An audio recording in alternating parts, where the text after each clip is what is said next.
निवेदिता ई school online रे आपण मानक स्वागत। आज आम गोटे रचना आलोचना करबा। आज रचनाटी बहुत गुरुत्वपूर्ण। उत्कलीय पल्ली प्रकृति, उत्कलर पल्लीर शोभाटी आम यही रचना माध्यम रे आलोचना करबा। तो आरंभ करबा। से गाँर कोइली डाके ए गाँ काऊ धरती पाली, से गाँ झील बोलिले गीत ए गाँ झील मारती ताली। कांत कवि लिखिछन्ति। उपक्रमटी भी देखिबा। गेटेंक भाषा रे प्रकृति हेउछि भगवान का साकार रूप। जेउ पवित्र भूमिर मुठाए माटी रे चंदन बोला होइछि, से माटी उत्कलर माटी। पल्ली बहुल उत्कल माता ता अंगरे साइती रखिछि अगणित छोट बड़ पल्ली ग्राम। भारतर आत्मा हेउछि पल्ली। अवश्य सहरी सभ्यतार प्रभाव रे शांत शीतल पल्ली जीवन रे किछिटा परिवर्तन घटिछि। कर्मव्यस्त सहर अपेक्षा ओडिशार पल्ली प्रकृति बेस मनोहर। सभ्यतार स्वाद पल्ली जीवन रे सामान्य परिवर्तन आनिछि। बिलबाड़ी, तोटामाळ, गहिर पाट, काशतंडी फुलर अपूर्व शोभा, विभिन्न पर्वपर्वाणी, संकीर्तन, जानी जात्रा, रामलीला, रासलीला, कृष्णलीला, जोगी भिकारी मुहरु निःसृत टीका गोविंदचंद्र गीत, पल्ली पुष्करिणीर कई, पद्मर संभार, सूर्योदय सूर्यास्त, झरणार अपूर्व समाहार घटिछि ओडिशा माटी रे। ओडिशा माता अपूर्व श्री धारण करिछन्ति। कथा सत्य, अतीत रे उत्कल मातांक सौंदर्य अवर्णनीय थिला।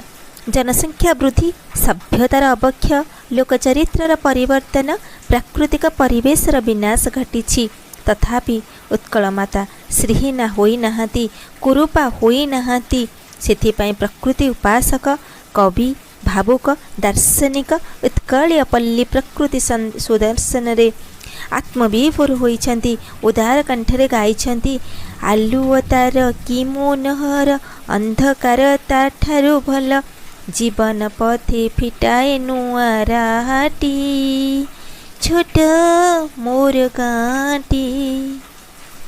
ऋतुचक्र आवर्तन रे पल्ली प्रकृति उत्कलीय पल्ली राणी को आहुरी कमनीय करिथांती। छ ऋतु छ भौणी सदृश उत्कल मातांक कमनीय अवयवरे पाद पाद करिथांती। निदाघर टाण खरारे, बैशाखर झांझीरे कृषक बाहुड़ा तार हल बलद शगड़ बलद नहीं खरारु रक्षा पाइबा पई जेतेबेले राति अधरे शगड़ छुटाउथिला, सेतेबेले ता तुंडरु प्रतिध्वनित सुना जाउथिला। राम जे लई खाण गले मृग मारी। खरादिन अति सुंदरी स्त्री लोकपरी निष्ठुर होई पड़े। अंशुघात जनित अकाल मृत्युरे ओडिशा व्यस्त विव्रत होई पड़े। से दिनर अखि मुठी अनुकूल, चंदन जात्रा, रजपान भंगा, सावित्री भार अवश्य समय सागर रे हजि जाइछि। तथापि सेई अपोसरा स्मृति को साइती रखिछन्ति ओडिया कृषक कुल। कृषि हेउछि उत्कलीय पल्ली जीवनर सर्वस्व। बिलको आखि मुठा नेबा, गर्भणा संक्रांति रे गर्भणा डाल पोतिबा, भूमि लक्ष्मी का पूजा करिबा, दादा मामू को पिठा देबा विधि विधान अद्यावधि प्रचलित। सेथिपाई केउ अजणा कविंक अदेखा लेखनी मुनरु रूप नेइछि। झी झी झिंकारी डाकिला, उठ चषा भाई धान बुण, अक्षी तृतीया को मुठी अनुकूल, बैसाखे खरा हेला टाण, कुमार पूर्णमी पूर्वर शुभे, जह्नी फूल ठोठा, काकुड़ी फूल ठोठा, गुंडुची मूषा कही जाइछि चाउल मुठे रखिथा। प्रचंड रौद्रताप आधिक्य उत्कलीय पल्ली प्रकृति को क्लांत घर्माक्त करी दिए। तापरे आसे वर्षा राणी, तार कला ओढ़णी रे जाबुड़ी धरी समस्त को शांति दिए। अविश्रांत बारीपात, इंद्रधनुर सप्तरंगी दृश्य, बिजुलीर चमक, घड़घड़ीर टमक समस्त को चमकृत करी थाए। गाँ दांड होई थाए कर्दमाक्त, वर्षारे भिजी भिजी, गीतरे मजी मजी, स्वप्नरे हजी हजी। कुनी कुनी पिला कागज डंगा तैयारी करी भसाई थांती। सेमानक अमृत कंठरु निःसृत हुए, भासी जा मोर कागज डंगा भासी जा। पल्लीर निरस शस्य क्षेत्रगुड़िक शस्य श्यामल हुए। पल्ली राणी सागुआ शाढ़ी पिंधि आम आगरे उभा हुए। वर्षा पर आसे शरत जश्न विधौत रजनीर रूपेली झलक चेफाड़ी कुमुद काशतंडीर अपूर्व समाहार पल्ली प्रकृति को दुईगुण कर दिए। शरत पर आसे हेमंत कुहुड़ी भिजा सकाळ पाचिला धान बिल सुंदर और चमत्कार देखा जाए। ओडिशार प्रत्येक घरे लक्ष्मी देवी आवाहन हुए। घर कांथरे दांड पिंडारे ओडिया गृहलक्ष्मी चिता मुरुजर अपूर्व संभार पल्ली प्रकृति को चिताकर्षक कर दिए, ताको अधिक सुंदर कर दिए। गेंडू फूलर शोभा पसरा। हेमंत विदाय नेबा परे ऋतुराज बसंत पल्ली ग्राम रे पदार्पण करे। मलयर स्पर्श पाई वृक्षराजी अपूर्व शोभा धारण करती। कविंक भाषारे माँ तहु प्रिय से जन्म माटी सुनार फसल पड़े जहीं फाटी स्मृति की जार मने घोरी बाटी पादुक पराओ पाओरे। समय स्रोत काहाको अपेक्षा करे नहीं। 6 ऋतु 6 भौणी सदृश उत्कलिया पल्ली प्रकृति रोमांच सृष्टि करिथांती। पाला दासकाठिया नवरंग खंजणी मादल और डुंग डुंगर अपूर्व रोल सृष्टि करे। केवल ऋतुचक्र आवर्तन नुहे, पल्लीर सकाळ संध्या और राति बेस चिताकर्षक और रोमांचकर। सकाळु संध्या संध्यारु सकाळ पल्ली प्रकृति जीवंत होई उठे। राति पाही सकाळ हुए। काउराबे एठारु आरंभ हुए।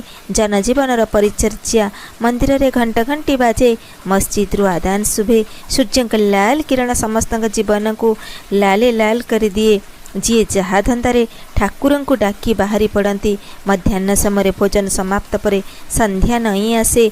चौरामूले संजबती जले। गाई गोठरू गोपाल ओगाल गीत भासी आसे। ठाकुर घरे शंख ध्वनि शुभे। कुनी कुनी पिला स्कूल रु फेरी खेल सारी ठाकुर घरे बोलती, हे दयामय विश्व बिहारी घेन दया बही मोरो गुहारी। भागवत टंगीरु भासी आसे। गोविंद गोविंद गोविंद पदु गलुछि मकरंद से मकरंद पान करी आनंदे बोल हरि हरि। बिलुआर हुके हुआ डाकरे पल्ली जीवन रोमांचित होई उठे। राति हेले पल्ली राणी चुपचाप निघोड़ निदरे सोई जाए। सबुआड़े तुनतान सबुआड़े सुनसान। बरगछरे ओहळिथिबा बादुड़ी मानक चिं चाँ शब्द पल्ली प्रकृति को संत्रस्त कर दिए। आदिवासी जनजीवन उत्कलिया पल्ली प्रकृति को अधिक रंगीन करी थाए। आदिवासी जनजीवन पहाड़ झरणा जलप्रपात को नहीं सेमानक जीवन। ढेउ ढेउ का पहाड़ तलु शुभे आदिवासी नाच गीत दलबद्ध संगीत। ता सहित ताल दे बाजी उठे मादल डुंगडुंगा ढापा बजा। तपस्यारत तपस्वी सदृश पार्वत्यांचल छोट छोट पड़ा गुड़िक बेस नीरव निशब्द उत्कलिया पल्ली प्रकृतिर शोभावर्धन करिथांती। अपूर्व श्री धारण करिथांती उत्कल माता।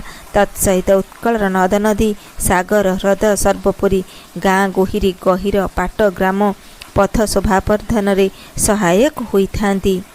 कर्तव्य उत्कल मातांक ताल तमाल आम्र नारिकेल बेत बुदा ठारू आरंभ करी बाउंस बुदा कंटी कोली ठारू आरंभ करी आंब जामुकोली पणस केते सुंदर केते मुग्धकर।